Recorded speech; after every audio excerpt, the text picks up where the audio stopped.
Hi, folks. I'm here with Chris Goward, CEO of Wider Funnel Marketing Optimization. Thanks for joining us, Chris. Thank you, Vanessa. Good Yes. First of all, let's talk a little bit about your session that you'll be presenting on this afternoon, and then let's go over that white paper that we discussed. Sure. So I'll be in the post-click marketing landing page optimization session this afternoon, and I've just gone and actually rewritten the presentation today because I just want to take a different perspective on it, or a different approach, and talk about really, I think, where people are having challenges right now is looking at conversion optimization, landing page optimization as a tactic rather than as a strategy that can actually be integral to the marketing strategy of the business.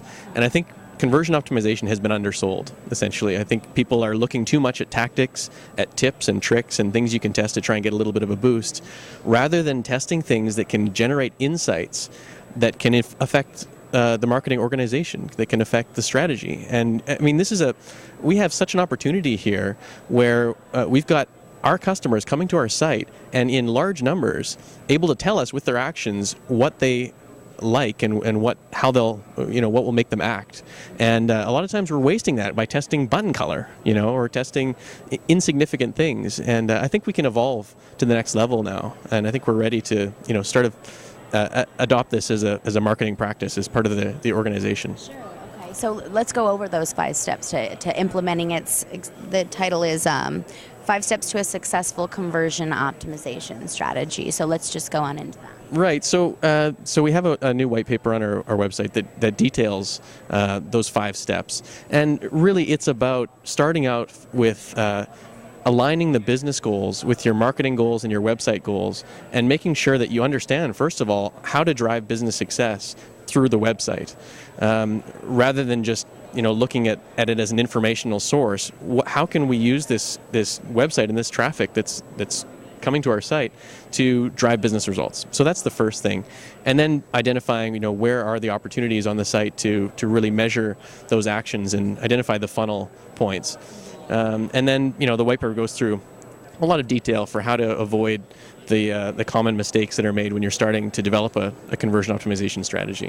What are some of the common mistakes that you do see with some of your clients when working with them? Yeah, well, a lot of what we're seeing is are people getting too preoccupied, again, with tips and tricks, but also with the technology. And, there's a lot of tools out there that will want the discussion to be around, Taguchi versus full factorial versus, design of tests and all of these technical considerations. And a lot of the discussion is getting away from the real marketing insights that people should be focusing on to actually get results. So, that's where I think things should be. Those are some of the problems that we're seeing is too much orientation towards the technical aspects of things, and testing the wrong things, starting out by multivariate testing the minutia rather than starting with the overall approach to how to persuade people. Try taking completely different approaches. I'm showing a case study this afternoon about people, marketers approaching a landing page from a highly emotional perspective of creating persuasion versus a more credibility-based approach. And in some cases, the more credibility-based approach, more clinical approach, can work a lot better. In other cases, depending on the target audience and the product, a more emotive approach works a lot better and can double and triple conversions. But you'll never be able to get there through multivariate testing, because there is no midpoint between these two different approaches. So that's how a different approach of marketing, testing marketing insights can work a lot better than the detailed multivariate.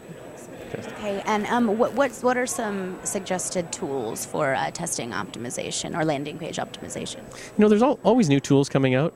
There's a lot of great new tools coming out this past year for generating insights. We've got 5secondtest.com where you can go and see what people's first impressions are of the page. Clicktail and Crazy Egg, of course, have been around for a little while now to do the heat map tracking. For testing itself, Google Website Optimizer still does a really good job when you just need to get A/B tests out the door.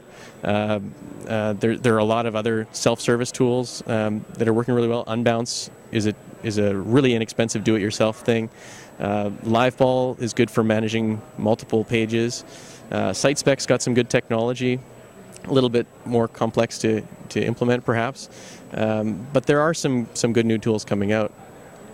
Are you seeing any general changes or shifts in what's working? You know, what we're seeing more is, in the last couple of years, are people coming to us and not just saying, you know, what is conversion optimization, what is testing? A lot of people are coming and saying, listen, we've tried testing, we're not getting results. We've tried testing, you know, the stuff that are on all the blogs, all the tips and tricks, and just aren't seeing that bump. And so I think we're starting to get to the point where people have tried it, and now we're ready to get into a more strategic approach for creating a long-term conversion optimization strategy rather than just testing one-off things one at a time. So it's exciting. You know, we're getting evolving past the basics now, and it'll be neat to see where it goes this year. Excellent. Okay, well, thank you, Chris, for your time, and enjoy what's left of the show. Thanks, Dennis.